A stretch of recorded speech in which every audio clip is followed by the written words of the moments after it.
ਔਰਤਾਂ ਚੰਗੀਆਂ ਹੋਣ ਤਾਂ ਪਤੀ ਕਦੇ ਵਿਗੜਨ ਨਾ। ਬਹੁਤ ਸਮਾਂ ਪਹਿਲਾਂ ਦੀ ਗੱਲ ਹੈ। ਭਾਰਤ 'ਚ ਵਿਕਰਮਗੜ੍ਹ ਨਾਮ ਦਾ ਇੱਕ ਰਾਜ ਸੀ, ਜਿਸ ਵਿੱਚ ਇੱਕ ਬਹੁਤ ਹੀ ਨਿਰਦਈ ਰਾਜਾ ਵਿਕਰਮਰਾਜ ਸਿੰਘ ਰਾਜ ਕਰਦਾ ਸੀ। ਰਾਜਾ ਹਰ ਦਿਨ ਇੱਕ ਨਵੀਂ ਕੁੜੀ ਨਾਲ ਵਿਆਹ ਕਰਦਾ ਤੇ ਦੂਜੇ ਹੀ ਦਿਨ ਆਪਣੀ ਉਸ ਨਵ-ਵਿਆਹੀ ਪਤਨੀ ਨੂੰ ਫਾਂਸੀ ਤੇ ਲਟਕਾ ਦਿੰਦਾ। ਰਾਜਾ ਦੇ ਇਸ ਕਠੋਰ ਫੈਸਲੇ ਨਾਲ ਉਸਦੀ ਸਾਰੀ ਪ੍ਰਜਾ ਬਹੁਤ ਦੁਖੀ ਹੁੰਦੀ। ਰਾਜਾ ਦੇ ਮੰਤਰੀ ਤੇ ਦਰਬਾਰੀ ਵੀ ਉਸ ਤੋਂ ਬਹੁਤ ਦੁਖੀ ਸੀ, ਪਰ ਉਹਨਾਂ ਦੀ ਇੰਨੀ ਮਜਾਲ ਨਹੀਂ ਸੀ ਕਿ ਉਹ ਰਾਜਾ ਦੇ ਸਾਹਮਣੇ ਆਪਣੀ ਨਾਰਾਜ਼ਗੀ ਜ਼ਾਹਰ ਕਰ ਪਾਉਂਦੇ ਜਾਂ ਉਸ ਨੂੰ ਸਮਝਾਉਣ ਦੀ ਕੋਸ਼ਿਸ਼ ਕਰਦੇ। ਪੂਰੇ ਰਾਜ ਵਿੱਚ ਇੱਕ ਅਜੀਬ ਜਿਹੇ ਡਰ ਦਾ ਮਾਹੌਲ ਸੀ। ਚਾਰੇ ਪਾਸੇ ਸਨਾਟਾ ਛਾਇਆ ਹੋਇਆ ਸੀ। ਰਾਜ ਦੇ ਲੋਕ ਜਾਣਦੇ ਸੀ ਤਾਂ ਬਸ ਇੰਨਾ ਕਿ ਰਾਜਾ ਹਰ ਦਿਨ ਇੱਕ ਨਵੀਂ ਕੁੜੀ ਨਾਲ ਵਿਆਹ ਕਰਦਾ ਸੀ ਤੇ ਅਗਲੀ ਸਵੇਰ ਉਸ ਨੂੰ ਮੌਤ ਦੇ ਘਾਟ ਉਤਾਰ ਦਿੰਦਾ ਸੀ। ਪਰ ਇਸ ਤਰ੍ਹਾਂ ਕਿਉਂ ਕਰਦਾ ਸੀ, ਇਸ ਦੇ ਪਿੱਛੇ ਕਾਰਨ ਨੂੰ ਕੋਈ ਨਹੀਂ ਜਾਣਦਾ ਸੀ। ਰਾਜ ਦੇ ਦੱਖਣ ਵਾਲੇ ਪਾਸੇ ਸੰਘਣੇ ਜੰਗਲਾਂ ਦੇ ਵਿੱਚ ਇੱਕ ਬੁੱਢਾ ਜਾਦੂਗਰ ਆਪਣੀ ਧੀ ਸੁਦਰਸ਼ਨਾ ਨਾਲ ਰਹਿੰਦਾ ਸੀ। ਉਹ ਰਾਜਾ ਦੇ ਕੰਮਾਂ ਤੋਂ ਜਾਣੂ ਸੀ, ਇਸ ਲਈ ਸਮਾਂ ਰਹਿੰਦੇ ਉਹ ਨਗਰ ਨੂੰ ਛੱਡ ਕੇ ਬਾਹਰ ਜੰਗਲ 'ਚ ਰਹਿਣ ਚਲਾ ਗਿਆ। ਉਸਦੀ ਧੀ ਸੁਦਰਸ਼ਨਾ ਬਹੁਤ ਹੀ ਸੋਹਣੀ, ਅਕਲਮੰਦ ਤੇ ਸਾਫ਼ ਦਿਲ ਵਾਲੀ ਕੁੜੀ ਸੀ। ਉਹ ਆਪਣੇ ਪਿਤਾ ਦੇ ਕੋਲ ਆਉਣ ਵਾਲੇ ਹਰ ਵਿਅਕਤੀ ਦੀ ਮਦਦ ਕਰਦੀ ਸੀ। ਜੇਕਰ ਕੋਈ ਬਿਮਾਰ ਆਉਂਦਾ ਤਾਂ ਉਸਨੂੰ ਜੜੀ ਬੂਟੀਆਂ ਬਣਾ ਕੇ ਠੀਕ ਕਰ ਦਿੰਦੀ। ਜੇਕਰ ਕੋਈ ਦੁਖੀ ਆਤਮਾ ਉਸਦੇ ਕੋਲੋਂ ਆਉਂਦੀ ਤਾਂ ਉਹ ਆਪਣੀਆਂ ਗੱਲਾਂ ਨਾਲ ਉਸਨੂੰ ਸਕੂਨ ਦਿੰਦੀ।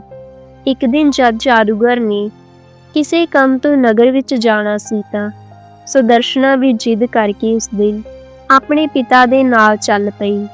ਜਦ ਦੋਨੋਂ ਨਗਰ ਵਿੱਚ ਪਹੁੰਚੇ ਤਾਂ ਨਗਰ 'ਚ ਰੋਂਦੇ ਵਿਲਕਦੇ ਰਾਜਾ ਨੂੰ ਬਦਦੁਆ ਦਿੰਦੇ ਲੋਕ ਅੱਜ ਫਿਰ ਤੋਂ ਉਸਦੇ ਦੁਆਰਾ ਫਾਂਸੀ ਦਿੱਤੀ ਗਈ ਇੱਕ ਕੁੜੀ ਦੀ ਲਾਸ਼ ਨੂੰ ਚੁੱਕ ਕੇ ਲਿਜਾ ਰਹੇ ਸੀ। ਬੁੱਢੇ ਜਾਦੂਗਰ ਨੇ ਦੇਖਿਆ ਤਾਂ ਉਸ ਨੂੰ ਸਾਰੀ ਗੱਲ ਸਮਝਣ ਵਿੱਚ ਦੇਰ ਨਾ ਲੱਗੀ।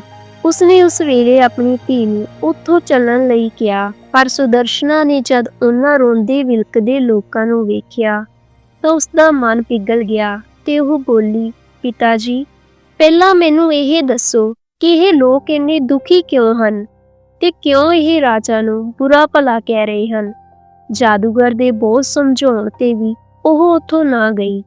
ਕੁਝ ਲੋਕਾਂ ਤੋਂ ਜਦ ਉਸਨੇ ਇਸ ਦਾ ਕਾਰਨ ਪੁੱਛਿਆ ਤਾਂ ਲੋਕਾਂ ਨੇ ਇੱਕ ਵਾਰ ਤਾਂ ਬੜੀਆਂ ਅਜੀਬ ਨਜ਼ਰਾਂ ਨਾਲ ਦੇਖਿਆ ਤੇ ਬੋਲੇ ਕਿ ਤੈਨੂੰ ਕੁਝ ਪਤਾ ਨਹੀਂ ਹੈ। ਸੁਦਰਸ਼ਨਾ ਨੇ ਮਨਾ ਕਰਦੇ ਹੀ ਉਹਨਾਂ ਲੋਕਾਂ ਨੇ ਆਪਣੀ ਪੂਰੀ ਦਰਦ ਭਰੀ ਕਹਾਣੀ ਉਸਦੇ ਸਾਹਮਣੇ ਰੱਖ ਦਿੱਤੀ। ਸਾਰੀ ਗੱਲ ਸੁਣਨ ਤੋਂ ਬਾਅਦ ਸੁਦਰਸ਼ਨਾ ਬਹੁਤ ਹੈਰਾਨ ਹੋ ਗਈ। ਕੁਝ ਦੇਰ ਬਾਅਦ ਉਸਨੇ ਆਪਣਾ ਹੋਸ਼ ਸੰਭਾਲਿਆ ਤੇ ਆਪਣੇ ਪਿਓ ਨੂੰ ਬੋਲੀ, ਪਿਤਾ ਜੀ, ਮੈਂ ਰਾਜਾ ਦੇ ਨਾਲ ਵਿਆਹ ਕਰਨਾ ਚਾਹੁੰਦੀ ਹਾਂ। ਧੀ ਦੇ ਮੂੰਹੋਂ ਇਹ ਗੱਲ ਸੁਣ ਕੇ ਜਾਦੂਗਰ ਸਦਮੇ ਵਿੱਚ ਆ ਗਿਆ ਤੇ ਬੋਲਿਆ, ਧੀਏ, ਕੀ ਤੂੰ ਪਾਗਲ ਹੋ ਗਈ ਹੈ ਜੋ ਇਹੋ ਜਿਹੀ ਗੱਲ ਕਹਿ ਰਹੀ ਹੈ? ਤੂੰ ਹੁਣੇ ਹੀ ਤਾਂ ਸੁਣਿਆ ਹੈ ਕਿ ਰਾਜਾ ਦੂਜੇ ਹੀ ਦਿਨ ਆਪਣੀ ਪਤਨੀ ਨੂੰ ਮਰਵਾ ਦਿੰਦਾ ਹੈ। ਸੁਦਰਸ਼ਨਾ ਬੋਲੀ, ਪਿਤਾ ਜੀ, ਮੈਨੂੰ ਚੰਗੀ ਤਰ੍ਹਾਂ ਪਤਾ ਹੈ ਕਿ ਮੈਂ ਕੀ ਕਰ ਰਹੀ ਹਾਂ। ਤੁਸੀਂ ਤਾਂ ਬਸ ਮੈਨੂੰ ਰਾਜਾ ਦੇ ਕੋਲ ਜਾਣ ਦੀ ਇਜਾਜ਼ਤ ਦਿਓ। ਜੇਕਰ ਮੈਂ ਆਪਣੀ ਬੁੱਧੀ, ਕਰੁਣਾ ਤੇ ਸੱਚ ਦੇ ਦਮ ਤੇ ਇੱਕ ਨਿਰਦਈ ਵਿਅਕਤੀ ਨੂੰ ਬਦਲ ਸਕਦੀ ਹਾਂ ਤਾਂ ਇਹ ਮੇਰੀ ਜ਼ਿੰਦਗੀ ਵਿੱਚ ਸਭ ਤੋਂ ਵੱਡੀ ਪ੍ਰਾਪਤੀ ਹੋਵੇਗੀ। ਨਹੀਂ ਤਾਂ ਇੱਕ ਦਿਨ ਮਰਨਾ ਤਾਂ ਸਾਰਿਆਂ ਨੇ ਹੀ ਹੈ ਤੇ ਕਿਸੇ ਦੀ ਮੌਤ ਰਾਜਾ ਦੇ ਹੱਥ ਨਹੀਂ ਸਗੋਂ ਉੱਪਰ ਵਾਲੇ ਦੇ ਹੱਥ ਹੁੰਦੀ ਹੈ। ਬਹੁਤ ਸਮਝਾਉਣ ਤੇ ਵੀ ਜਾਦੂਗਰ ਦੀ ਧੀ ਨਾ ਮੰਨੀ ਤੇ ਉਸਦੀ ਜਿੱਦ ਅੱਗੇ ਉਸਨੂੰ ਝੁਕਣਾ ਪਿਆ ਤੇ ਉਸ ਜਾਦੂਗਰ ਨੇ ਆਪਣੀ ਧੀ ਨੂੰ ਉਸ ਰਾਜਾ ਦੇ ਕੋਲ ਜਾਣ ਦੀ ਇਜਾਜ਼ਤ ਦੇ ਦਿੱਤੀ। ਪਿਓ ਦੀ ਆਗਿਆ ਮਿਲਣ ਤੇ ਸੁਦਰਸ਼ਨਾ ਉਹਨਾਂ ਨੂੰ ਪ੍ਰਣਾਮ ਕਰਕੇ ਇੱਕ ਦ੍ਰਿੜ ਨਿਸ਼ਚੇ ਦੇ ਨਾਲ ਰਾਜਾ ਦੇ ਮਹਿਲ ਵੱਲ ਚੱਲ ਪਈ। ਉਹ ਸੋਚ ਰਹੀ ਸੀ ਕਿ ਆਖਰ ਕਿਉਂ ਰਾਜਾ ਵਿਆਹ ਤੋਂ ਇੱਕ ਦਿਨ ਬਾਅਦ ਹੀ ਆਪਣੀ ਨਵੀਂ ਵਿਆਹੀ ਪਤਨੀ ਨੂੰ ਫਾਂਸੀ ਤੇ ਲਟਕਾ ਦਿੰਦਾ ਸੀ। ਦੋਸਤੋ, ਸ਼ੁਰੂ 'ਚ ਰਾਜਾ ਇਸ ਤਰ੍ਹਾਂ ਨਿਰਦਈ ਨਹੀਂ ਸੀ। ਉਹ ਇੱਕ ਬੜਾ ਹੀ ਨੇਕ ਦਿਲ ਤੇ ਪ੍ਰਜਾ ਨੂੰ ਚਾਹੁਣ ਵਾਲਾ ਰਾਜਾ ਸੀ। ਜਦ ਉਹ ਵਿਆਹ ਦੇ ਲਾਇਕ ਹੋਇਆ ਤਾਂ ਉਸਦੇ ਪਿਤਾ ਰਾਜਾ ਨੰਦ ਸੈਨ ਨੇ ਉਸਦਾ ਵਿਆਹ ਰੂਪਵਤੀ ਦੇ ਨਾਲ ਕਰ ਦਿੱਤਾ। ਰੂਪਵਤੀ ਬਿਲਕੁਲ ਆਪਣੇ ਨਾਮ ਦੀ ਤਰ੍ਹਾਂ ਸੋਹਣੀ ਸੀ ਰਾਜਾ ਵਿਕਰਾਸ ਸਿੰਘ ਦੀ ਉਸਦੇ ਰੂਪ ਤੇ ਕਾਇਲ ਹੋ ਗਿਆ ਸੀ। ਉਹ ਦਿਲੋਂ ਜਾਨ ਨਾਲ ਆਪਣੀ ਪਤਨੀ ਨੂੰ ਪਿਆਰ ਕਰਨ ਲੱਗਿਆ। ਸਭ ਕੁਝ ਠੀਕ ਚੱਲ ਰਿਹਾ ਸੀ, ਪਰ ਫਿਰ ਇੱਕ ਦਿਨ ਇਸ ਤਰ੍ਹਾਂ ਹੋਇਆ ਕਿ ਰਾਜਾ ਦੇ ਪੈਰਾਂ ਹੇਠੋਂ ਜ਼ਮੀਨ ਖਿਸਕ ਗਈ। ਇੱਕ ਦਿਨ ਰਾਜਾ ਕਚਹਿਰੀ 'ਚੋਂ ਸਿੱਧਾ ਰਾਣੀ ਵੱਲ ਚਲਾ ਗਿਆ। ਜਦੋਂ ਉਹ ਰਾਣੀ ਦੇ ਕਮਰੇ ਵਿੱਚ ਪਹੁੰਚਿਆ ਤਾਂ ਉਸਨੇ ਦੇਖਿਆ ਕਿ ਉਸਦੀ ਪਤਨੀ ਰੂਪਵਤੀ ਇੱਕ ਗੁਲਾਮ ਦੇ ਨਾਲ ਪਿਆਰ ਭਰੀਆਂ ਗੱਲਾਂ ਕਰ ਰਹੀ ਸੀ। ਜਦ ਰਾਜਾ ਵਿਕਰਾਸ ਸਿੰਘ ਨੇ ਇਹ ਦੇਖਿਆ ਤਾਂ ਉਸਦਾ ਸੰਸਾਰ ਹੀ ਉੱਜੜ ਗਿਆ। ਉਸਨੇ ਉਸੇ ਵੇਲੇ ਆਪਣੀ ਪਤਨੀ ਤੇ ਉਸ ਗੁਲਾਮ ਨੂੰ ਜਿੰਦਾ ਇੱਕ ਦੀਵਾਰ ਵਿੱਚ ਚਿਣਵਾ ਦਿੱਤਾ। ਰਾਣੀ ਰੂਪਵਤੀ ਦੀ ਮੌਤ ਤੋਂ ਬਾਅਦ ਇੱਕ ਗੁੰਮਨਾਮੀ ਦੇ ਸਮੁੰਦਰ ਵਿੱਚ ਡੁੱਬਦਾ ਗਿਆ। ਉਸਨੇ ਸਭ ਨਾਲ ਮਿਲਣਾ ਜੁਲਣਾ ਬੰਦ ਕਰ ਦਿੱਤਾ, ਕਚਹਿਰੀ ਦਰਬਾਰ ਜਾਣਾ ਛੱਡ ਦਿੱਤਾ। ਬਸ ਇੱਕ ਹਨੇਰੇ ਕਮਰੇ ਵਿੱਚ ਖੁਦ ਨੂੰ ਬੰਦ ਰੱਖਣ ਲੱਗਿਆ। ਰਾਜਾ ਜਦ ਅੱਖਾਂ ਬੰਦ ਕਰਦਾ ਤਾਂ ਉਸਨੂੰ ਆਪਣੀ ਪਤਨੀ ਤੇ ਗੁਲਾਮ ਦਾ ਉਹ ਦ੍ਰਿਸ਼ ਯਾਦ ਆਉਂਦਾ। ਸਮਾਂ ਬੀਤਿਆ ਪਰ ਉਹ ਦ੍ਰਿਸ਼ ਰਾਜਾ ਨਾ ਭੁਲਾ ਸਕਿਆ। ਬਸ ਉੱਥੋਂ ਹੀ ਰਾਜਾ ਦੇ ਅੰਦਰ ਇੱਕ ਰਾਖਸ਼ ਨੇ ਜਨਮ ਲੈ ਲਿਆ ਤੇ ਉਹ ਬਦਲੇ ਦੀ ਅੱਗ ਵਿੱਚ ਸੜਨ ਲੱਗਿਆ। ਰਾਜਾ ਨੇ ਚਿੱਤਰਕਾਰਾਂ ਨੂੰ ਬੁਲਾ ਕੇ ਰਾਣੀ ਦੇ ਨਾਲ ਉਸ ਗੁਲਾਮ ਦਾ ਉਹ ਦ੍ਰਿਸ਼ ਜਿਉਂ ਦਾ ਤਿਉਂ ਬਣਵਾ ਲਿਆ ਤੇ ਉਸ ਤਸਵੀਰ ਨੂੰ ਆਪਣੇ ਕਮਰੇ ਵਿੱਚ ਟੰਗਵਾ ਦਿੱਤਾ। ਆਪਣੀ ਪਤਨੀ ਦੀ ਬੇਵਫਾਈ ਤੋਂ ਰਾਜਾ ਇਸ ਕਦਰ ਦੁਖੀ ਹੋਇਆ ਕਿ ਹੁਣ ਉਸਨੂੰ ਪੂਰੀ ਔਰਤ ਜਾਤ ਤੋਂ ਨਫ਼ਰਤ ਹੋਣ ਲੱਗੀ ਸੀ ਤੇ ਉਹ ਪੂਰੀ ਔਰਤ ਜਾਤ ਨੂੰ ਬੇਵਫਾ ਸਮਝਣ ਲੱਗਿਆ ਸੀ। ਉਸਦੇ ਦਿਲ ਵਿੱਚ ਔਰਤਾਂ ਦੇ ਪ੍ਰਤੀ ਇਹ ਨਫ਼ਰਤ ਦੀ ਅੱਗ ਕਦੇ ਘੱਟ ਨਾ ਹੋ ਸਕੀ। ਗੁੱਸੇ ਦੀ ਅੱਗ 'ਚ ਅੰਨੇ ਰਾਜਾ ਨੇ ਫੈਸਲਾ ਕੀਤਾ ਕਿ ਉਹ ਹਰ ਦਿਨ ਇੱਕ ਨਵੀਂ ਔਰਤ ਨਾਲ ਵਿਆਹ ਕਰੇਗਾ ਤੇ ਅਗਲੇ ਦਿਨ ਹੀ ਉਸਨੂੰ ਮਾਰ ਦੇਵੇਗਾ। ਸ਼ੁਰੂ ਵਿੱਚ ਰਾਜਾ ਨੇ ਇਸ ਫੈਸਲੇ ਨੂੰ ਲੈ ਕੇ ਮੰਤਰੀਆਂ ਨੇ ਉਸਨੂੰ ਬਹੁਤ ਸਮਝਾਇਆ, ਪਰ ਰਾਜਾ ਨੇ ਕਿਸੇ ਦੀ ਇੱਕ ਨਾ ਸੁਣੀ। ਉਦੋਂ ਤੋਂ ਲੈ ਕੇ ਹੁਣ ਤੱਕ ਰਾਜਾ ਬੇਰਹਿਮੀ ਤੇ ਕਰਤੂਤਾਂ ਨਾਲ ਭਰਿਆ ਜੀਵਨ ਜੀ ਰਿਹਾ ਸੀ। ਇੱਧਰ ਜਾਦੂਗਰ ਦੀ ਕੁੜੀ ਸੁਦਰਸ਼ਨਾ ਵੀ ਰਾਜਾ ਦੇ ਮਹਿਲ ਵਿੱਚ ਪਹੁੰਚ ਗਈ। ਉਸਨੇ ਮਹਿਲ ਦੇ ਪਹਿਰੇਦਾਰ ਨੂੰ ਕਿਹਾ ਕਿ ਉਹ ਰਾਜਾ ਨੂੰ ਮਿਲਣਾ ਚਾਹੁੰਦੀ ਹੈ ਤੇ ਉਸਦੀ ਪਤਨੀ ਬਣਨਾ ਚਾਹੁੰਦੀ ਹੈ। ਇਹ ਸੁਣ ਕੇ ਪਹਿਰੇਦਾਰ ਨੇ ਉਸਨੂੰ ਅਜੀਬ ਨਿਗਾਹ ਨਾਲ ਘੂਰਿਆ ਤੇ ਚੁੱਪਚਾਪ ਉਸਦਾ ਸੁਨੇਹਾ ਰਾਜਾ ਤੱਕ ਪਹੁੰਚਾ ਦਿੱਤਾ। ਰਾਜਾ ਵੀ ਚੱਕਰਾਂ ਵਿੱਚ ਪੈ ਗਿਆ ਕਿ ਖੁਦ ਕਿਹੋ ਜਿਹੀ ਪਾਗਲ ਕੁੜੀ ਹੈ ਜੋ ਖੁਦ ਮੌਤ ਨੂੰ ਗਲੇ ਲਗਾਉਣਾ ਚਾਹੁੰਦੀ ਹੈ। ਉਸਨੇ ਉਸਨੂੰ ਅੰਦਰ ਲਿਆਉਣ ਦਾ ਆਦੇਸ਼ ਦਿੱਤਾ। ਸਿਪਾਹੀਆਂ ਦੇ ਨਾਲ ਆਉਂਦੀ ਸੁਦਰਸ਼ਨਾ ਨੂੰ ਰਾਜਾ ਨੇ ਦੇਖਿਆ ਤਾਂ ਉਹ ਦੇਖਦਾ ਹੀ ਰਹਿ ਗਿਆ। ਉਸਨੇ ਅੱਜ ਤੱਕ ਇੰਨੀ ਮਾਸੂਮ ਤੇ ਸੋਹਣੀ ਔਰਤ ਨਹੀਂ ਦੇਖੀ ਸੀ। ਉਸਨੂੰ ਦੇਖ ਰਾਜਾ ਦੇ ਚਿਹਰੇ ਤੇ ਮੁਸਕਾਨ ਆ ਗਈ, ਪਰ ਜਲਦੀ ਹੀ ਉਹ ਫਿਰ ਤੋਂ ਮਾਯੂਸ ਹੋ ਗਿਆ। ਰਾਜਾ ਨੇ ਸੁਦਰਸ਼ਨਾ ਤੋਂ ਪੁੱਛਿਆ, ਤੂੰ ਕੀ ਸੋਚ ਕੇ ਇੱਥੇ ਆਈ ਹੈ? ਕਿ ਤੈਨੂੰ ਪਤਾ ਹੈ ਕਿ ਮੇਰੇ ਨਾਲ ਵਿਆਹ ਕਰਨ ਦਾ ਮਤਲਬ ਮੌਤ ਨੂੰ ਗਲੇ ਲਗਾਉਣਾ ਹੈ? ਸੁਦਰਸ਼ਨਾ ਪੱਕੇ ਫੈਸਲੇ ਦੇ ਨਾਲ ਰਾਜਾ ਦੀ ਅੱਖਾਂ 'ਚ ਦੇਖਦੀ ਹੋਈ ਬੋਲੀ, ਹੇ ਰਾਜਾ, ਮੈਨੂੰ ਤੁਹਾਡੇ ਬਾਰੇ ਸਭ ਕੁਝ ਪਤਾ ਹੈ। ਸਭ ਕੁਝ ਜਾਣ ਕੇ ਹੀ ਮੈਂ ਤੁਹਾਡੇ ਨਾਲ ਵਿਆਹ ਕਰਨ ਦਾ ਫੈਸਲਾ ਕੀਤਾ ਹੈ। ਰਾਜਾ ਹੈਰਾਨ ਹੁੰਦੇ ਹੋਏ ਬੋਲਿਆ, ਠੀਕ ਹੈ, ਜੇਕਰ ਤੂੰ ਸਭ ਜਾਣਦੀ ਹੈ ਤੇ ਤੇਰਾ ਇਹੀ ਫੈਸਲਾ ਹੈ ਤਾਂ ਮੈਨੂੰ ਕੋਈ ਇਤਰਾਜ਼ ਨਹੀਂ। ਵਿਆਹ ਦੀ ਤਿਆਰੀ ਕਰੋ, ਅਸੀਂ ਕੱਲ ਹੀ ਵਿਆਹ ਕਰਾਵਾਂਗੇ। ਰਾਜਾ ਤੇ ਜਾਦੂਗਰ ਦੀ ਧੀ ਦਾ ਵਿਆਹ ਹੋ ਜਾਂਦਾ ਹੈ। ਜਾਦੂਗਰ ਦੀ ਕੁੜੀ ਸੁਦਰਸ਼ਨਾ ਇੱਕ ਰਾਣੀ ਤੇ ਰਾਜਾ ਦੀ ਪਤਨੀ ਬਣ ਜਾਂਦੀ ਹੈ। ਰਾਤ ਨੂੰ ਸੁਦਰਸ਼ਨਾ 16 ਸ਼ਿੰਗਾਰ ਕਰਕੇ ਸੇਜ ਤੇ ਬੈਠੀ ਹੋਈ ਰਾਜਾ ਦਾ ਇੰਤਜ਼ਾਰ ਕਰਦੀ ਹੈ। ਜਦ ਰਾਜਾ ਵਿਕਰਾਜ ਆਪਣੇ ਕਮਰੇ ਵਿੱਚ ਆਇਆ ਤੇ ਦੁਲਹਨ ਦੇ ਰੂਪ ਵਿੱਚ ਸਜੀ ਹੋਈ ਜਾਦੂਗਰ ਦੀ ਧੀ ਨੂੰ ਦੇਖਦਾ ਹੈ ਤਾਂ ਉਹ ਉਸਦੀ ਖੂਬਸੂਰਤੀ ਦਾ ਗਾਇਲ ਹੋ ਜਾਂਦਾ ਹੈ। ਪਰ ਉਦੋਂ ਵੀ ਉਸਦਾ ਧਿਆਨ ਦੀਵਾਰ ਤੇ ਲੱਗੀ ਉਸਦੀ ਪਤਨੀ ਦੀ ਤਸਵੀਰ ਵੱਲ ਚਲਾ ਜਾਂਦਾ ਹੈ ਤੇ ਉਸਨੂੰ ਦੇਖਦੇ ਹੀ ਰਾਜਾ ਗੁੱਸੇ ਵਿੱਚ ਭਰ ਜਾਂਦਾ ਹੈ। ਉਸਦੀਆਂ ਸਾਰੀਆਂ ਯਾਦਾਂ ਤਾਜ਼ਾ ਹੋ ਜਾਂਦੀਆਂ ਹਨ। ਰਾਜਾ ਨੂੰ ਔਰਤਾਂ ਦੀ ਬੇਵਫਾਈ ਯਾਦ ਆ ਜਾਂਦੀ ਹੈ, ਪਰ ਰਾਜਾ ਦੇ ਦਿਲ ਦੇ ਕੋਨੇ ਵਿੱਚ ਸੁਦਰਸ਼ਨਾ ਦੀ ਹਿੰਮਤ, ਉਸਦੀ ਸਾਦਗੀ ਤੇ ਰੂਪ ਨੂੰ ਦੇਖਦੇ ਹੋਏ ਉਸਦੇ ਲਈ ਇੱਕ ਅਲੱਗ ਹੀ ਜਗ੍ਹਾ ਤੇ ਇੱਜ਼ਤ ਬਣ ਗਈ ਸੀ। ਰਾਜਾ ਨੇ ਗੁੱਸੇ ਵਿੱਚ ਸੁਦਰਸ਼ਨਾ ਨੂੰ ਕਿਹਾ, ਤੂੰ ਇਹ ਬੇਵਕੂਫੀ ਵਾਲੀ ਹਰਕਤ ਕਿਉਂ ਕੀਤੀ? ਇਹ ਜਾਣਦੇ ਹੋਏ ਵੀ ਕੱਲ ਸਵੇਰੇ ਤੇਰਾ ਕਤਲ ਕਰਵਾ ਦੇਵਾਂਗੇ। ਜਾਦੂਗਰ ਦੀ ਧੀ ਬਣੀ ਰਾਣੀ ਬੜੇ ਹੀ ਸ਼ਿਸ਼ਟਾਚਾਰ ਤੇ ਆਦਰ ਨਾਲ ਬੋਲੀ, ਮੇਰੇ ਸੁਆਮੀ, ਇਹ ਫੈਸਲਾ ਤਾਂ ਉਸ ਉੱਪਰ ਵਾਲੇ ਨੇ ਕੀਤਾ ਹੈ ਤੇ ਉਸਦਾ ਫੈਸਲਾ ਮੈਨੂੰ ਹਰ ਹਾਲ ਵਿੱਚ ਮਨਜ਼ੂਰ ਹੈ। ਰਾਜਾ ਬੋਲਿਆ, ਸਵੇਰੇ ਤੇਰੇ ਨਾਲ ਕੀ ਹੋਵੇਗਾ? ਇਹ ਜਾਣਦੇ ਹੋਏ ਵੀ ਰਾਣੀ ਸੁਦਰਸ਼ਨਾ ਬੋਲੀ, ਮਹਾਰਾਜ, ਮੈਂ ਚੰਗੀ ਤਰ੍ਹਾਂ ਜਾਣਦੀ ਹਾਂ ਕਿ ਸਵੇਰ ਹੁੰਦੇ ਹੀ ਤੁਸੀਂ ਮੈਨੂੰ ਮਰਵਾ ਦੇਵੋਗੇ, ਪਰ ਉਸ ਤੋਂ ਪਹਿਲਾਂ ਮੇਰੇ ਕੋਲ ਅੱਜ ਦੀ ਪੂਰੀ ਰਾਤ ਹੈ ਤੇ ਮੁਹੱਬਤ ਦੀ ਖੁਸ਼ੀ ਨੂੰ ਲੰਬਾਈ ਨਾਲ ਨਹੀਂ ਨਾਪਿਆ ਜਾਂਦਾ, ਜਦਕਿ ਉਸਦੀ ਗਹਿਰਾਈ ਦੇਖੀ ਜਾਂਦੀ ਹੈ। ਰਾਜਾ ਬੋਲਿਆ, ਤੇਰੀਆਂ ਇਹਨਾਂ ਗੱਲਾਂ ਦਾ ਮੇਰੇ ਉੱਪਰ ਕੋਈ ਅਸਰ ਨਹੀਂ ਹੋਣ ਵਾਲਾ। ਰਾਣੀ ਸੁਦਰਸ਼ਨਾ ਬੜੇ ਪਿਆਰ ਤੇ ਮਰਿਆਦਾ ਨਾਲ ਬੋਲੀ, ਹੇ ਸੁਆਮੀ, ਮੈਂ ਇੱਕ ਰਾਤ ਲਈ ਹੀ ਸਹੀ ਤੁਹਾਡੀ ਪਤਨੀ ਤਾਂ ਹਾਂ, ਇਸ ਨਾਤੇ ਇਸ ਰਾਤ ਤੇ ਮੇਰਾ ਪੂਰਾ ਹੱਕ ਹੈ। ਸਵੇਰ ਜੋ ਤੁਸੀਂ ਕਰਨਾ ਹੈ ਤੁਸੀਂ ਕਰ ਲਿਓ, ਪਰ ਹੁਣ ਦੇ ਲਈ ਆਪਣੇ ਇਸ ਗੁੱਸੇ ਨੂੰ ਤਿਆਗ ਦਿਓ ਤੇ ਥੋੜੇ ਸ਼ਾਂਤ ਹੋ ਜਾਓ। ਰਾਣੀ ਸੁਦਰਸ਼ਨਾ ਦੀ ਗੱਲ ਸੁਣ ਰਾਜਾ ਦਾ ਗੁੱਸਾ ਠੰਡਾ ਪੈ ਜਾਂਦਾ ਹੈ ਤੇ ਉਹ ਆਰਾਮ ਨਾਲ ਕਮਰੇ 'ਚ ਰੱਖੀ ਹੋਈ ਇੱਕ ਕੁਰਸੀ ਤੇ ਬੈਠ ਜਾਂਦਾ ਹੈ। ਰਾਣੀ ਸੁਦਰਸ਼ਨਾ ਬੋਲੀ, ਮਹਾਰਾਜ, ਅੱਜ ਦੀ ਰਾਤ ਤੁਹਾਡਾ ਦਿਲ ਬਹਿਲਾਉਣ ਲਈ ਮੈਂ ਤੁਹਾਨੂੰ ਕੀ ਸੁਣਾਵਾਂ? ਕੋਈ ਕਿੱਸਾ ਸੁਣਾਵਾਂ, ਕੋਈ ਸ਼ੇਰ ਸੁਣਾਵਾਂ ਜਾਂ ਸ਼ਾਇਰੀ ਸੁਣਾਵਾਂ ਜਾਂ ਫਿਰ ਕੋਈ ਗਾਣਾ ਸੁਣਾਵਾਂ? ਰਾਜਾ ਬੋਲਿਆ, ਤੂੰ ਮੇਰੀ ਇੱਕ ਰਾਤ ਦੀ ਪਤਨੀ ਹੈ ਤੇ ਇਸ ਰਾਤ ਤੇ ਤੇਰਾ ਪੂਰਾ ਹੱਕ ਹੈ। ਚੱਲ ਤੂੰ ਕੋਈ ਕਿੱਸਾ ਸੁਣਾ। ਰਾਣੀ ਬੜੇ ਅਦਬ ਨਾਲ ਰਾਜਾ ਨੂੰ ਇੱਕ ਕਿੱਸਾ ਸੁਣਾਉਣਾ ਸ਼ੁਰੂ ਕਰ ਦਿੰਦੀ ਹੈ। ਇੱਕ ਵਪਾਰੀ ਸੀ, ਉਸਦੀ ਪਤਨੀ, ਇੱਕ ਜਵਾਨ ਧੀ ਤੇ ਦੋ ਛੋਟੇ ਪੁੱਤਰ ਸੀ। ਧੀ ਜਵਾਨ ਹੋਣ ਕਰਕੇ ਵਪਾਰੀ ਨੂੰ ਦਿਨ ਰਾਤ ਉਸਦੇ ਵਿਆਹ ਦੀ ਚਿੰਤਾ ਲੱਗੀ ਰਹਿੰਦੀ ਸੀ। ਉਹ ਪੈਸੇ ਜੋੜ ਕੇ ਧੂਮ-ਧਾਮ ਨਾਲ ਆਪਣੀ ਧੀ ਦਾ ਵਿਆਹ ਕਰਨਾ ਚਾਹੁੰਦਾ ਸੀ। ਇੱਕ ਵਾਰ ਉਸ ਵਪਾਰੀ ਨੂੰ ਪਰਦੇਸ ਜਾਣਾ ਪਿਆ। ਸਫ਼ਰ ਲੰਬਾ ਸੀ।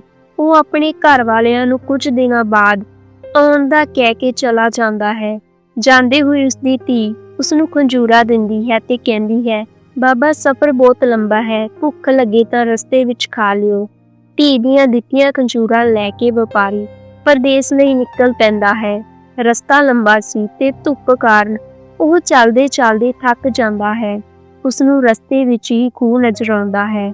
ਸੋਚਦਾ ਹੈ ਕਿ ਕਿਉਂ ਨਾ ਥੋੜੀ ਦੇਰ ਇੱਥੇ ਆਰਾਮ ਕਰ ਲਵਾਂ ਤੇ ਖੰਜੂਰਾ ਖਾ ਲਵਾਂ ਤੇ ਠੰਡਾ ਪਾਣੀ ਪੀ ਲਵਾਂ, ਫਿਰ ਆਰਾਮ ਨਾਲ ਪਰਦੇਸ ਲਈ ਨਿਕਲਾਂਗਾ।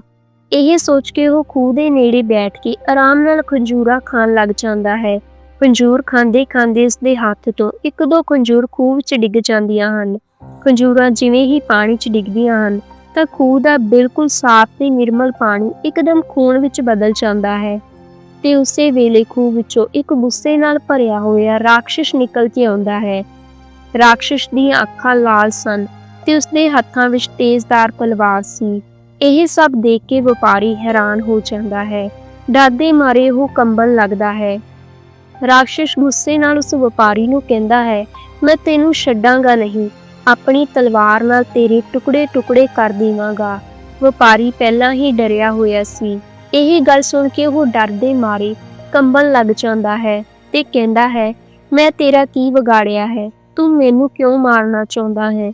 ਰਾਖਸ਼ ਬੋਲਿਆ, ਹੇ ਆਦਮਜਾਤ, ਤੂੰ ਜੋ ਖੰਜੂਰਾਂ ਖੂਹ ਵਿੱਚ ਸੁੱਟੀਆਂ ਹਨ ਉਹ ਮੇਰੇ ਮਾਸੂਮ ਬੱਚਿਆਂ ਦੇ ਹਲਕ ਵਿੱਚ ਜਾ ਕੇ ਫਸ ਗਈਆਂ ਹਨ, ਜਿਸ ਨਾਲ ਉਹਨਾਂ ਦੀ ਮੌਤ ਹੋ ਗਈ ਹੈ। ਵਪਾਰੀ ਬੋਲਿਆ, ਮਾਫ਼ ਕਰਨਾ ਰਾਖਸ਼ ਰਾਜ, ਮੈਨੂੰ ਤੁਹਾਡਾ ਪੁੱਤ ਕਿਤੇ ਨਜ਼ਰ ਨਹੀਂ ਆਉਂਦਾ ਤੇ ਇਹ ਖੰਜੂਰਾਂ ਮੈਥੋਂ ਗਲਤੀ ਨਾਲ ਖੂਹ ਵਿੱਚ ਡਿੱਗ ਗਈਆਂ ਸਨ। ਰਾਖਸ਼ ਗੁੱਸੇ ਵਿੱਚ ਬੋਲਿਆ, ਅਸੀਂ ਰਾਖਸ਼ ਤੁਹਾਨੂੰ ਆਦਮੀਆਂ ਨੂੰ ਨਜ਼ਰ ਨਹੀਂ ਆਉਂਦੇ। ਤੈਨੂੰ ਖੰਜੂਰ ਖਾਂਦੇ ਹੋਏ ਸਾਵਧਾਨੀ ਵਰਤਣੀ ਚਾਹੀਦੀ ਸੀ। ਹੁਣ ਤੇਰੀ ਮੌਤ ਨਿਸ਼ਚਿਤ ਹੈ। ਨਾਦਾਨੀ ਵਿੱਚ ਹੋਵੇ ਜਾਂ ਜਾਣ ਬੁੱਝ ਕੇ, ਗੁਨਾਹ ਤਾਂ ਗੁਨਾਹ ਹੁੰਦਾ ਹੈ। ਹੁਣ ਮੈਂ ਤੇਰੇ ਟੁਕੜੇ ਕਰਕੇ ਆਪਣੇ ਪੁੱਤ ਦੀ ਮੌਤ ਦਾ ਬਦਲਾ ਲਵਾਂਗਾ। ਖੂਨ ਦੇ ਬਦਲੇ ਖੂਨ, ਇਹੀ ਇਨਸਾਫ ਹੈ। ਆਖਰ ਵਪਾਰੀ ਵਿਚਾਰਾ ਮਜਬੂਰ ਹੋ ਕੇ ਬੋਲਿਆ, ਹੇ ਰਾਖਸ਼ ਰਾਜ, ਅੱਜ ਮੈਨੂੰ ਮਾਰ ਕੇ ਤੇਰਾ ਬਦਲਾ ਪੂਰਾ ਹੋ ਜਾਵੇਗਾ ਤਾਂ ਮੈਨੂੰ ਮਨਜ਼ੂਰ ਹੈ, ਪਰ ਮੇਰੀ ਸ਼ਰਤ ਹੈ। ਰਾਖਸ਼ ਬੋਲਿਆ, ਕਿਹੋ ਜਿਹੀ ਸ਼ਰਤ? ਵਪਾਰੀ ਭਾਰੀ ਮਨ ਨਾਲ ਬੋਲਿਆ, ਮੇਰੇ ਉੱਪਰ ਹਲੇ ਬਹੁਤ ਸਾਰੀਆਂ ਜ਼ਿੰਮੇਵਾਰੀਆਂ ਹਨ। ਮੈਂ ਲੋਕਾਂ ਤੋਂ ਕਰਜ਼ਾ ਲੈ ਰੱਖਿਆ ਹੈ ਤੇ ਕਰਜ਼ ਵਾਪਸ ਕਰਨਾ ਹੈ ਤੇ ਆਪਣੀ ਜਵਾਨ ਧੀ ਦਾ ਵਿਆਹ ਕਰਨਾ ਹੈ। ਇੱਕ ਵਾਰ ਇਹ ਜ਼ਿੰਮੇਵਾਰੀ ਪੂਰੀ ਕਰ ਲਵਾਂ, ਉਸ ਤੋਂ ਬਾਅਦ ਮੈਂ ਖੁਦ ਤੇਰੇ ਕੋਲ ਆ ਜਾਵਾਂਗਾ। ਫਿਰ ਤੂੰ ਬੇਸ਼ੱਕ ਆਪਣਾ ਬਦਲਾ ਪੂਰਾ ਕਰ ਲਵੀਂ। ਇਹ ਸੁਣ ਕੇ ਰਾਖਸ਼ ਸੋਚਾਂ ਵਿੱਚ ਪੈ ਜਾਂਦਾ ਹੈ। ਇੰਨੀ ਕਹਾਣੀ ਸੁਣਾਉਂਦੇ ਸਵੇਰ ਹੋ ਜਾਂਦੀ ਹੈ ਤੇ ਰਾਣੀ ਕਿੱਸਾ ਸੁਣਾਉਣਾ ਬੰਦ ਕਰ ਦਿੰਦੀ ਹੈ। ਰਾਜਾ ਬੋਲਿਆ, ਤੂੰ ਚੁੱਪ ਕਿਉਂ ਹੋ ਗਈ? ਮੈਨੂੰ ਦੱਸ, ਕੀ ਰਾਖਸ਼ ਨੇ ਵਪਾਰੀ ਨੂੰ ਮਾਰ ਦਿੱਤਾ ਜਾਂ ਫਿਰ ਉਸਨੇ ਉਸਦੇ ਕਹੇ ਅਨੁਸਾਰ ਕੁਝ ਸਮੇਂ ਦੀ ਉਸਨੂੰ ਮੌਲਤ ਦੇ ਦਿੱਤੀ? ਰਾਣੀ ਬੋਲੀ, ਮਹਾਰਾਜ, ਰਾਤ ਖਤਮ ਤਾਂ ਗੱਲ ਖਤਮ। ਹੁਣ ਸਵੇਰ ਹੋ ਚੁੱਕੀ ਹੈ ਤੇ ਮੇਰੇ ਮਰਨ ਦਾ ਸਮਾਂ ਆ ਗਿਆ ਹੈ। ਰਾਜਾ ਬੋਲਿਆ, ਪਰ ਮੈਨੂੰ ਘੱਟੋ ਘੱਟ ਇੰਨਾ ਤਾਂ ਦੱਸ ਦੇ ਕਿ ਰਾਕਸ਼ਿਸ਼ ਨੇ ਉਸ ਨੂੰ ਮਾਰਿਆ ਜਾਂ ਛੱਡ ਦਿੱਤਾ। ਰਾਣੀ ਬੋਲੀ, ਰਾਜਾ ਕਹਾਣੀ ਬਹੁਤ ਲੰਬੀ ਹੈ, ਪੂਰੀ ਕਹਾਣੀ ਦੱਸਣ ਵਿੱਚ ਬਹੁਤ ਸਮਾਂ ਲੱਗ ਜਾਵੇਗਾ ਤੇ ਹੁਣ ਸਮਾਂ ਖਤਮ ਹੋ ਚੁੱਕਿਆ ਹੈ। ਇਹ ਸੁਣ ਰਾਜਾ ਸੋਚਾਂ ਵਿੱਚ ਪੈ ਜਾਂਦਾ ਹੈ ਤੇ ਕੁਝ ਸੋਚ ਕੇ ਰਾਜਾ ਆਪਣੀ ਨਵੀਂ ਵਿਆਹੀ ਰਾਣੀ ਨੂੰ ਕਹਿੰਦਾ ਹੈ, ਤੂੰ ਚਿੰਤਾ ਨਾ ਕਰ, ਅਸੀਂ ਸਮੇਂ ਨੂੰ ਰੋਕ ਦੇਵਾਂਗੇ। ਅਸੀਂ ਤੈਨੂੰ ਇੱਕ ਦਿਨ ਦੀ ਜ਼ਿੰਦਗੀ ਹੋਰ ਦਿੰਦੇ ਹਾਂ। ਹੁਣ ਤੂੰ ਕਿੱਸਾ ਸੁਣਾ। ਤਾਂ ਰਾਣੀ ਬੋਲੀ, ਨਹੀਂ ਮੇਰੇ ਸਰਤਾਜ, ਕਿੱਸੇ ਤਾਂ ਰਾਤਾਂ ਨੂੰ ਸੁਣਾਏ ਜਾਂਦੇ ਹਨ। ਸਵੇਰ ਦਾ ਸਮਾਂ ਹੋ ਚੱਲਿਆ ਹੈ, ਤੁਸੀਂ ਆਪਣੇ ਰਾਜ ਦੇ ਕੰਮ ਕਰੋ। ਅੱਗੇ ਦਾ ਕਿੱਸਾ ਤਾਂ ਮੈਂ ਰਾਤ ਨੂੰ ਹੀ ਸੁਣਾਵਾਂਗੀ। ਇਹ ਸੁਣ ਕੇ ਰਾਜਾ ਸੋਚਦਾ ਹੈ ਕਿ ਕਿੰਨੀਆਂ ਹੀ ਕੁੜੀਆਂ ਮੇਰੇ ਕੋਲ ਆਈਆਂ ਤੇ ਮੌਤ ਤੇ ਘਾਟ ਉਤਾਰ ਦਿੱਤੀਆਂ ਗਈਆਂ। ਸਭ ਦੇ ਚਿਹਰੇ ਤੇ ਮੌਤ ਦਾ ਡਰ ਸਾਫ਼ ਨਜ਼ਰ ਆਉਂਦਾ ਸੀ, ਪਰ ਇਸਦੇ ਚਿਹਰੇ ਤੇ ਤਾਂ ਡਰ ਨਾਮ ਦੀ ਕੋਈ ਚੀਜ਼ ਹੀ ਨਹੀਂ ਹੈ। ਖੈਰ, ਇਸ ਦਾ ਕਿੱਸਾ ਮੈਨੂੰ ਬਹੁਤ ਦਿਲਚਸਪ ਲੱਗਿਆ, ਇਸ ਲਈ ਇਸ ਦੀ ਜਾਨ ਸਿਰਫ ਅੱਜ ਦੇ ਲਈ ਬਖਸ਼ ਦਿੰਦਾ ਹਾਂ। ਕੱਲ ਇਸ ਦਾ ਵੀ ਉਹੀ ਹਾਲ ਹੋਵੇਗਾ। ਇਹ ਸੋਚ ਕੇ ਰਾਜਾ ਉੱਥੋਂ ਚਲਾ ਜਾਂਦਾ ਹੈ ਤੇ ਆਪਣੇ ਦਿਨ ਭਰ ਦੇ ਕੰਮਾਂ ਵਿੱਚ ਲੱਗ ਜਾਂਦਾ ਹੈ ਅਤੇ ਰਾਣੀ ਹੱਥ ਜੋੜ ਉਸ ਉੱਪਰ ਵਾਲੇ ਨੂੰ ਪ੍ਰਾਰਥਨਾ ਕਰਦੀ ਹੈ ਕਿ ਹੇ ਮਾਲਕ, ਮੇਰੇ ਪਤੀ ਨੂੰ ਸਤਬੁੱਧੀ ਦੇਣਾ, ਉਹਨਾਂ ਨੂੰ ਉਹਨਾਂ ਦੇ ਪਾਪਾਂ ਲਈ ਮਾਫ ਕਰਨਾ ਤੇ ਉਹਨਾਂ ਨੂੰ ਸਹੀ ਰਸਤਾ ਦਿਖਾਉਣਾ। ਸ਼ਾਮ ਦਾ ਸਮਾਂ ਹੋ ਜਾਂਦਾ ਹੈ। ਰਾਜਾ ਬੇਵਸੀ ਦੇ ਨਾਲ ਕਮਰੇ ਵਿੱਚ ਆਉਂਦਾ ਹੈ ਤੇ ਕਹਿੰਦਾ ਹੈ, ਰਾਣੀ, ਹੁਣ ਜਲਦੀ ਦੇਣੇ ਕਿੱਸਾ ਸੁਣਾਉਣਾ ਸ਼ੁਰੂ ਕਰੋ। ਰਾਜਾ ਦੀ ਬੇਵਸੀ ਦੇਖ ਰਾਣੀ ਕਹਿੰਦੀ ਹੈ, ਥੋੜਾ ਸਬਰ ਕਰੋ ਮਹਾਰਾਜ, ਮੈਂ ਤੁਹਾਡੇ ਲਈ ਖਾਣਾ ਲਗਾ ਦਿੱਤਾ ਹੈ, ਪਹਿਲਾਂ ਭੋਜਨ ਕਰ ਲਓ, ਫਿਰ ਮੈਂ ਅੱਗੇ ਦਾ ਕਿੱਸਾ ਸੁਣਾਉਣਾ ਸ਼ੁਰੂ ਕਰ ਦੇਵਾਂਗੀ। ਇਹ ਆਖ ਉਹ ਰਾਜਾ ਨੂੰ ਖਾਣਾ ਪਰੋਸ ਦਿੰਦੀ ਹੈ। ਰਾਜਾ ਬੋਲਿਆ, ਇਹ ਤਾਂ ਨੌਕਰਾਂ ਦੇ ਕੰਮ ਹਨ, ਤੂੰ ਇਹ ਕਿਉਂ ਕਰ ਰਹੀ ਹੈ? ਰਾਣੀ ਬੜੇ ਪਿਆਰ ਨਾਲ ਬੋਲੀ, ਨਹੀਂ ਮੇਰੇ ਸੁਆਮੀ, ਇਹ ਇੱਕ ਪਤਨੀ ਦਾ ਫਰਜ਼ ਹੁੰਦਾ ਹੈ ਕਿ ਉਹ ਆਪਣੇ ਪਤੀ ਦਾ ਖਿਆਲ ਰੱਖੇ। ਰਾਜਾ ਬੋਲਿਆ, ਤੂੰ ਕਿਹੜਾ ਮੇਰੇ ਨਾਲ ਪੂਰੀ ਜ਼ਿੰਦਗੀ ਬਿਤਾਉਣੀ ਹੈ ਤੇ ਉਂਝ ਵੀ ਅੱਜ ਦੀ ਰਾਤ ਤੋਂ ਬਾਅਦ ਇਹ ਕੰਮ ਨੌਕਰਾਂ ਨੇ ਹੀ ਕਰਨਾ ਹੈ। ਰਾਣੀ ਬੋਲੀ, ਹੇ ਸੁਆਮੀ, ਅੱਜ ਦੀ ਰਾਤ ਹੀ ਸਹੀ, ਪਰ ਤੁਹਾਡੀ ਸੇਵਾ ਕਰਨ ਦਾ ਮੌਕਾ ਤਾਂ ਮਿਲਿਆ ਹੈ। ਮਰਦੇ ਸਮੇਂ ਸਕੂਨ ਨਾਲ ਮਰ ਜਾਵਾਂਗੀ। ਜਿੰਨਾ ਵੀ ਸਮਾਂ ਮਿਲਿਆ ਆਪਣੇ ਪਤੀ ਦੀ ਸੇਵਾ ਤਾਂ ਕਰ ਸਕਦੀ ਹਾਂ। ਇਹ ਸੁਣ ਕੇ ਰਾਜਾ ਦੇ ਦਿਲ ਨੂੰ ਬਹੁਤ ਸਕੂਨ ਮਿਲਿਆ, ਪਰ ਉਸ ਵੇਲੇ ਉਸਨੂੰ ਆਪਣੀ ਪਹਿਲੀ ਪਤਨੀ ਦੀ ਬੇਵਫਾਈ ਯਾਦ ਆ ਗਈ। ਰਾਜਾ ਗੁੱਸੇ ਵਿੱਚ ਬੋਲਿਆ, ਇਹ ਫਾਲਤੂ ਦੀਆਂ ਗੱਲਾਂ ਮੇਰੇ ਨਾਲ ਨਾ ਕਰ ਤੇ ਜਲਦੀ ਦੇਣੇ ਕਿੱਸਾ ਸੁਣਾਉਣਾ ਸ਼ੁਰੂ ਕਰ। ਰਾਜਾ ਦੀ ਗੱਲ ਸੁਣ ਰਾਣੀ ਕਿੱਸਾ ਸੁਣਾਉਣਾ ਸ਼ੁਰੂ ਕਰ ਦਿੰਦੀ ਹੈ। ਉਹ ਦੱਸਦੀ ਹੈ ਕਿ ਵਪਾਰੀ ਦੀ ਗੱਲ ਸੁਣ ਥੋੜੀ ਦੇਰ ਵਿਚਾਰ ਕਰਨ ਤੋਂ ਬਾਅਦ ਰਾਕਸ਼ਿਸ਼ ਬੋਲਿਆ, ਜੇਕਰ ਮੈਂ ਤੈਨੂੰ ਕੁਝ ਸਮੇਂ ਦੀ ਮੋਹਲਤ ਦੇ ਵੀ ਦੇਵਾਂ ਤਾਂ ਕੀ ਗਰੰਟੀ ਹੈ ਕਿ ਤੂੰ ਵਾਪਸ ਆਵੇਂਗਾ? ਵਪਾਰੀ ਬੋਲਿਆ, ਹੇ ਰਾਕਸ਼ਿਸ਼ ਰਾਜ, ਉਸ ਉੱਪਰ ਵਾਲੇ ਦੀ ਕਸਮ ਖਾ ਕੇ ਕਹਿੰਦਾ ਹਾਂ ਕਿ ਮੈਂ ਆਪਣੇ ਕੰਮਾਂ ਨੂੰ ਅੰਜਾਮ ਦੇ ਕੇ ਇੱਥੇ ਜ਼ਰੂਰ ਆਵਾਂਗਾ ਤੇ ਖੁਦ ਨੂੰ ਤੇਰੇ ਹਵਾਲੇ ਕਰ ਦੇਵਾਂਗਾ। ਮੇਰਾ ਵਿਸ਼ਵਾਸ ਕਰ। ਰਾਕਸ਼ਿਸ਼ ਬੋਲਿਆ, ਠੀਕ ਹੈ, ਮੈਂ ਤੈਨੂੰ 40 ਦਿਨ ਦੀ ਮੋਹਲਤ ਦਿੰਦਾ ਹਾਂ। ਵਪਾਰੀ ਰਾਕਸ਼ਿਸ਼ ਦਾ ਸ਼ੁਕਰੀਆ ਕਰਦੇ ਹੋਏ ਆਪਣੇ ਘਰ ਵੱਲ ਚੱਲ ਪੈਂਦਾ ਹੈ।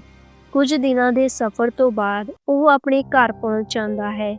ਵਪਾਰੀ ਨੂੰ ਘਰ ਆਇਆ ਦੇਖ ਕੇ ਉਸਦੇ ਬੱਚੇ ਤੇ ਘਰ ਵਾਲੇ ਖੁਸ਼ ਹੋ ਜਾਂਦੇ ਹਨ।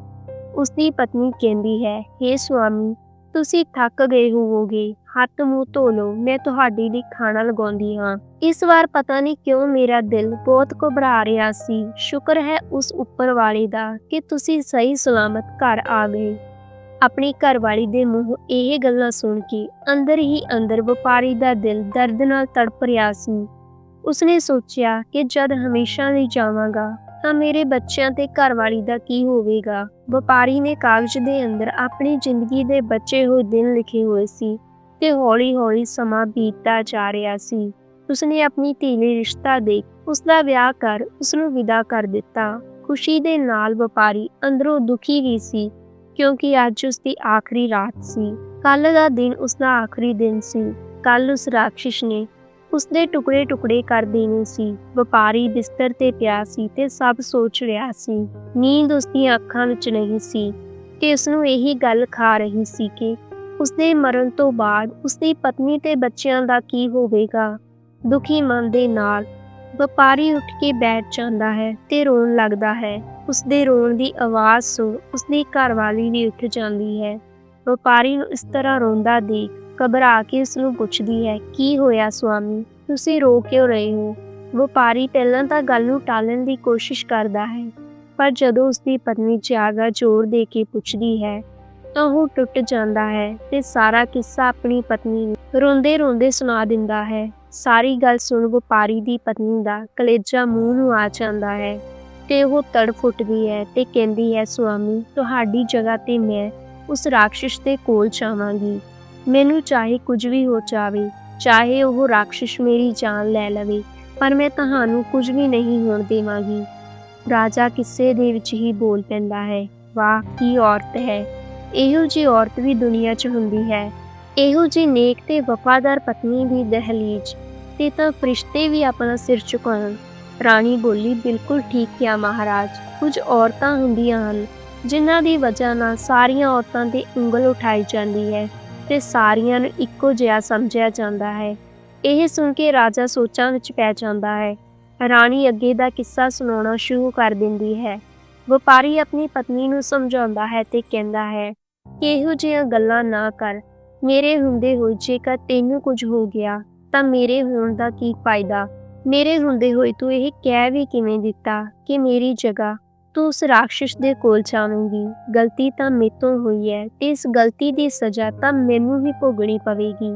ਤੂੰ ਮੇਰੇ ਬੱਚਿਆਂ ਦਾ ਖਿਆਲ ਰੱਖੀ, ਉਹਨਾਂ ਨੂੰ ਮੇਰੀ ਕਮੀ ਕਦੇ ਮਹਿਸੂਸ ਨਾ ਹੋਣ ਦੇਵੀਂ। ਵਪਾਰੀ ਆਪਣੀ ਪਤਨੀ ਨੂੰ ਸਮਝਾਉਂਦਾ ਹੈ। ਇਸ ਤਰ੍ਹਾਂ ਦੀਆਂ ਗੱਲਾਂ ਵਿੱਚ ਰਾਤ ਗੁਜ਼ਰ ਜਾਂਦੀ ਹੈ ਤੇ ਸਵੇਰ ਹੋ ਜਾਂਦੀ ਹੈ। ਵਪਾਰੀ ਭਾਰੀ ਮਨ ਦੇ ਨਾਲ ਆਪਣੇ ਛੋਟੇ ਬੱਚਿਆਂ ਤੇ ਪਤਨੀ ਨੂੰ ਗਲੇ ਲਗਾ ਕੇ ਉਹਨਾਂ ਤੋਂ ਵਿਦਾ ਲੈ ਕੇ ਸਫ਼ਰ ਤੇ ਚੱਲ ਪੈਂਦਾ ਹੈ। ਲੰਮਾ ਰਸਤਾ ਤੈਅ ਕਰਕੇ ਉਹ ਉਸੇ ਜਗ੍ਹਾ ਪਹੁੰਚ ਜਾਂਦਾ ਹੈ ਜਿੱਥੇ ਉਸਨੂੰ ਉਹ ਰਾਖਸ਼ ਮਿਲਿਆ ਸੀ। ਵਪਾਰੀ ਉਸ ਰਾਖਸ਼ ਨੂੰ ਆਵਾਜ਼ ਮਾਰਦਾ ਹੈ, ਹੇ ਰਾਖਸ਼ ਰਾਜ, ਮੈਂ ਤੇਰੇ ਕੋਲ ਆ ਗਿਆ ਹਾਂ। ਮੇਰੇ 40 ਦਿਨ ਪੂਰੇ ਹੋ ਗਏ ਹਨ। ਆਓ ਤੇ ਮੇਰੀ ਜਾਨ ਲੈ ਕੇ ਆਪਣਾ ਬਦਲਾ ਪੂਰਾ ਕਰ ਲਵੋ। ਵਪਾਰੀ ਦੀ ਗੱਲ ਸੁਣ ਰਾਖਸ਼ ਬਾਹਰ ਆ ਜਾਂਦਾ ਹੈ ਤੇ ਵਪਾਰੀ ਨੂੰ ਕਹਿੰਦਾ ਹੈ, ਤੂੰ ਬਹੁਤ ਬਹਾਦਰ ਏ ਜੋ ਇਸ ਤਰ੍ਹਾਂ ਖੁਦ ਮੇਰੇ ਕੋਲ ਮੌਤ ਦੇ ਮੂੰਹ ਆ ਗਿਆ ਹੈ। ਪਰ ਹੇ ਆਦਮਜਾਤ, ਮੈਂ ਤੈਨੂੰ ਮਾਰਾਂਗਾ ਨਹੀਂ, ਕਿਉਂਕਿ ਮੈਂ ਤੈਨੂੰ ਮਾਫ਼ ਕਰ ਚੁੱਕਾ ਹਾਂ। ਰਾਖਸ਼ ਅੱਗੇ ਕਹਿੰਦਾ ਹੈ, ਜਦੋਂ ਤੂੰ ਮੈਥੋਂ ਸਮਾਂ ਮੰਗਿਆ ਸੀ ਤਾਂ ਮੈਨੂੰ ਤੇਰੇ ਤੇ ਵਿਸ਼ਵਾਸ ਨਹੀਂ ਸੀ, ਇਸ ਲਈ ਉਸੇ ਦਿਨ ਤੋਂ ਮੈਂ ਤੇਰਾ ਪਿੱਛਾ ਕਰ ਰਿਹਾ ਸੀ। ਤੂੰ ਜੋ ਕੁਝ ਵੀ ਕਿਹਾ ਸੀ ਬਿਲਕੁਲ ਸੱਚ ਕਿਹਾ ਸੀ। ਜਿੱਥੇ ਤੂੰ ਬਹੁਤ ਇਮਾਨਦਾਰ ਹੈ ਉੱਥੇ ਤੇਰੀ ਪਤਨੀ ਤੇ ਬੱਚੇ ਵੀ ਤੈਨੂੰ ਬਹੁਤ ਪਿਆਰ ਕਰਦੇ ਹਨ। ਜੇਕਰ ਇਹੋ ਜਿਹੇ ਪਤਨੀ ਤੇ ਬੱਚੇ ਹਰ ਆਦਮੀ ਕੋਲ ਹੋਣ ਤਾਂ ਕੋਈ ਗਲਤ ਰਸਤੇ ਤੇ ਨਾ ਪਵੇ ਤੇ ਦੁੱਖਾਂ ਮੁਸੀਬਤਾਂ ਵੀ ਉਸ ਘਰ ਤੋਂ ਦੂਰ ਰਹਿਣ। ਹੁਣ ਜਾ ਤੇ ਆਪਣੀ ਪਤਨੀ ਤੇ ਬੱਚਿਆਂ ਨੂੰ ਸੰਭਾਲ, ਤੇਰੇ ਬਿਨਾਂ ਉਹਨਾਂ ਦਾ ਰੋ ਰੋ ਕੇ ਬੁਰਾ ਹਾਲ ਹੈ। ਰਾਖਸ਼ ਦੇ ਮੂੰਹੋਂ ਇਹ ਗੱਲਾਂ ਸੁਣ ਵਪਾਰੀ ਦੀ ਖੁਸ਼ੀ ਦਾ ਟਿਕਾਣਾ ਨਾ ਰਿਹਾ। ਉਸਨੇ ਰਾਖਸ਼ ਦਾ ਹੱਥ ਜੋੜ ਕੇ ਸ਼ੁਕਰੀਆ ਕੀਤਾ। ਜਦੋਂ ਕਿੱਸਾ ਸਮਾਪਤ ਹੋਇਆ ਤਾਂ ਰਾਜਾ ਪੂਰੀ ਤਰ੍ਹਾਂ ਭਾਵੁਕ ਹੋ ਚੁੱਕਾ ਸੀ।